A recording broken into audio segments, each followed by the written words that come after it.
And then because I'm in church, because I came on that day and I'm in my cycle and I give to church, does not one, tell others that the amount I'm supposed to give is what I gave. I just made that excuse that, you'll collect my money. And then one thing that we must understand in this aspect is that salvation is personal. Yeah. Your relationship with God is personal.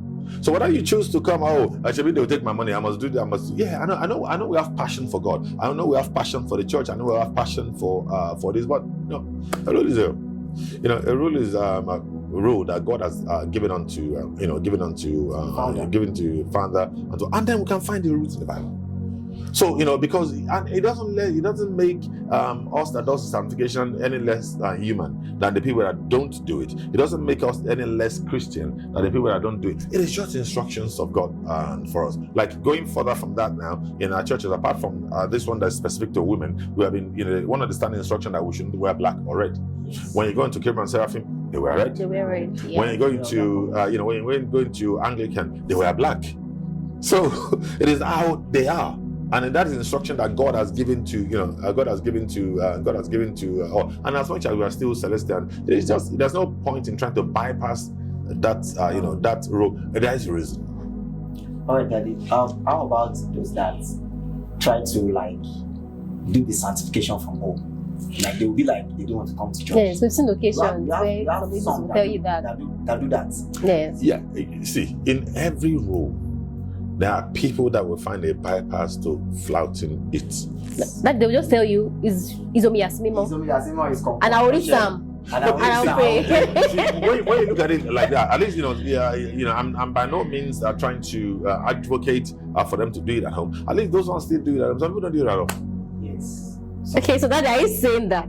I'm just saying to us that if we're trying to bypass it, if we're trying to go against it, we will still find way around it. But the rules is that we must come to church on the seventh day or to come and do that. And then we don't go around asking people, have you done this? Have you done that? And that's why I said earlier, salvation is personal. It is a conviction between you and God. It is you that your conscience will tell you that, I haven't done this, I haven't done it. Or some people say, I'm working 7 days a week, I can't go to church, I'm kneeling down there, and people will look at me and say, they might be ashamed. See, there's nothing to be ashamed of. That's how God has created women. It is not. There are actually some that are always kind of shy. No, they will come to church and come and do something. No, there's nothing to be shy about. Everybody will know I'm on. I'm on my menstrual cycle. It is not. It is not. It is not a sin. It is. It is just how God has created women. And if God has created you like that, what do you then do about it? There's absolutely nothing you can do. About it. It's like, for people that maybe they are plus size. Well, you say because you are plus size you won't come to church because people are looking at me and saying that I'm moving too slow, or some people will say, I'm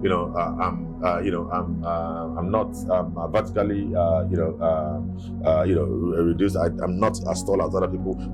That's how God has created you, and if that's the instructions of God for us, then we just try as much as possible to follow it. And by no means advocating people to do it at all, but the instruction is that come to church, you pray, and you go and sanctify. But you can say that until you are blue in the face.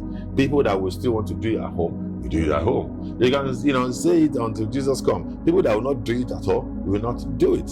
And then whether we agree or disagree, when we are having harvest or we are doing any other thing, will you tell me that there's some people that will come even in their circle? That was actually wanted to ask the question.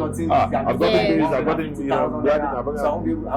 even most of our guests that are being invited, they really do not know about this sanctification of the thing. Yeah, the guests don't know. That's the guest is a different area, and that's especially on days that we have event. Maybe we have christening, we have revival, we have harvest, or that's. But what I'm saying is, call members of our church, and they'll still put their garments on and still come in, like that. So what's that really, a correlation with someone that did their sanctification at home? Which one is worse?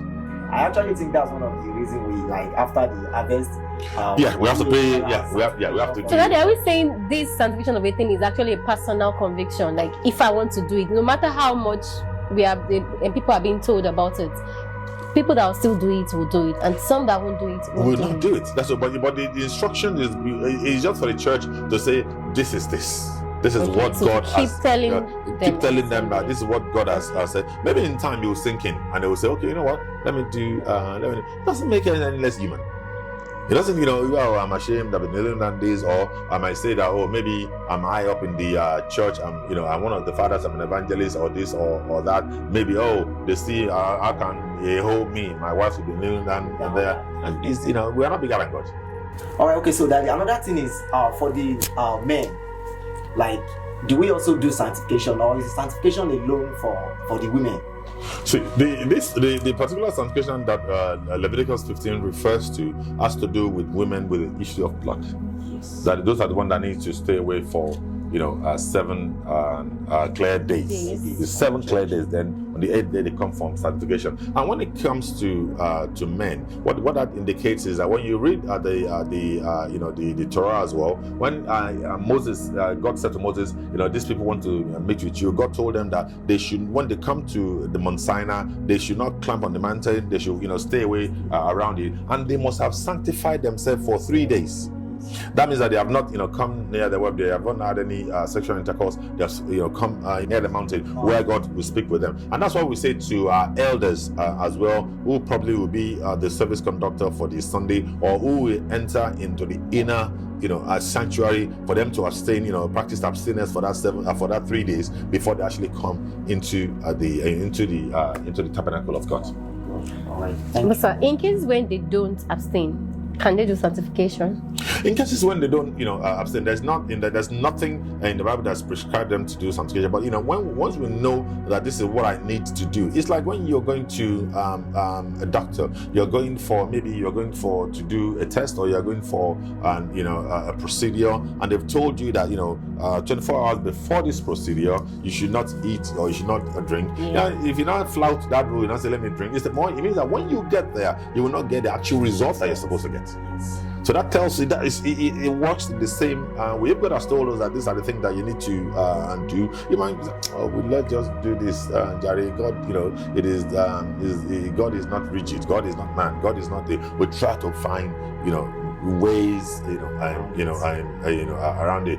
God has prescribed for us in Celestial Church of Christ is an instruction that we should not drink, we should not do all this. Other Christian does it, but it is the instructions of God and I'm sure that those instructions there are reasons where God has given them to us, especially. That is sorry. Another thing that just came to my mind now is, okay, so for, like, let's say, okay, for a man that had something before coming to church, like probably he was planning to come to church this morning now, someone that is not married, so something that happened between him and the girlfriend or wife, is it right to have a shower, they still come to church, or no need to come to church for that day? There's nothing wrong with you coming to church. You see, it is this Bible passage, or this is specific with women with the issue of blood. It's not, it's not particularly to, people that have sexual intercourse with their partner, or to go for sanctification. The one that we're talking about now is specific to the other, Leviticus law in the Bible. There's so many of them. There's plenty. Even some of these things that we talk about in this now, some of our Muslim brothers, practice it as well. So when you look at it, and when you look in back in time, you'll find out that there's an element of interwoven between the Jewish custom and the Muslim custom and all that. When you read it properly, you will see that some of the things that we practice in our church, they find the root of it in the Bible. There's some Muslim country that you're not allowed to drink alcohol. If you drink alcohol, they will jail you. This is actually a wonderful session, Daddy. Daddy, sorry. I think I have one more thing to ask. Sorry, Daddy. Okay, now for a woman that's currently undergoing a monthly cycle, can such wash the clothes or cook? Because there are some shepherd. Let me say shepherd. There are some shepherd that will be like, they don't want their wife to touch their garments or to wash their garments during that period. Okay, those ones are reading the Leviticus 15 to the letter. Because Leviticus 15 is specific. even but it is something that will be. It will look as if we're too rigid. So they can't. That's what I just said. They can't cook. They can't do they anything. Can't cook. They can't do anything. Even if Leviticus 15 is so specific that if a woman in the monthly flow sits on this chair that I'm sitting on, if I come and sit on it, I become unclean. Wow. That is about when we look at the age that we are in now, not all of us have the luxury of our own personal cars. You probably enter Keke Napep or have a Uber or everything. Do you know who are starting that? You don't. And that's why the element of some percentage of grace has coming into play here. But it is now being abused because we don't know what, I'll just leave it, I'll just do that. But it is specific like that. So if that person keeps doing that, that means you have to have a cook or someone to cook or to wash his clothes. Yeah, so and it probably causes issues in the home that the wife says, do I look like a leper or I'm having a plague or what's wrong with me? Is that so? That's why we have to be sure that we understand that you can if you have to practice according to the way they're going there, then this same person will probably enter Uber and start sit on the same thing. Maybe we're when we're coming to church from home, you enter Keke Napep, the person that sat there before. So what you are trying to be restrictive of your wife about, you have done it in the. Thank you so much. This is actually a wonderful session. I actually enjoyed every bit of this session. I enjoyed it. Thank you so much. Thank you for coming around here. Thank you for your time. And to our audience, thanks so much. I was able to learn a lot from this particular topic, and I'm very sure a lot of our audience out there were able to learn a lot of things, how important sanctification is in Celestial Church of Christ. Thank you so much for having us. See you next time. Bye-bye. Bye.